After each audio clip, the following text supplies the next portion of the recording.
300 դրամ, սա է նվազագույն գումարը, որով Երևանի պետական համալսարանի ուսանողը կարող է ճաշարանում մեկ անգամ սնվել։ Սնայունի խաչապուրին արժի 200 դրամ, չեբուրեկին արժի 200 դրամ, նրբերշիկո բուրկին 130 դրամ, կարտոֆիլով կարկանդակը 90 դրամ։ Իսկ ուսանողներից ոմանք պնդում են, որ ուսանողական ճաշարաններում հաշվի չեն առնում ուսանողի գրպանի պարունակությունը։ Սաղ չէ, որ ասենք ունեն նույն հնարավորության չափերը տարբեր են, էլի, ասենք ես կարամ, ինքը կարա, բայց կան մարդիկ, որ ծերին հազիվ են հասցնում, էլի։ Չեմ էլ հիշում երբ եմ գնացել, բայց օգտվել եմ։ Շուկայականից անհամեմատելի բարձր գներ են։ Հիմնականում դասամիջոցներին օգտվում ենք, բայց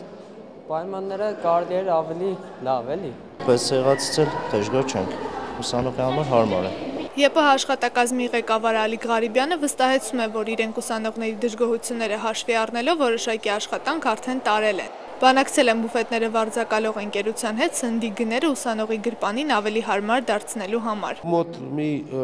20-ից 30%-ով իջեցվել են, դա խոսքը գնում է մոտ 6-7 ամիս առաջվա տվյալներով։ Աշխատակազմի ղեկավարը նշում է, որ ուսանողական ճաշարանների հարցն այժմ գտնվում է ԵՊՀ ղեկավարության ուշադրության կենտրոնում։ Պետք է աշխատի ուսանողական ճաշարանի գաղափարը,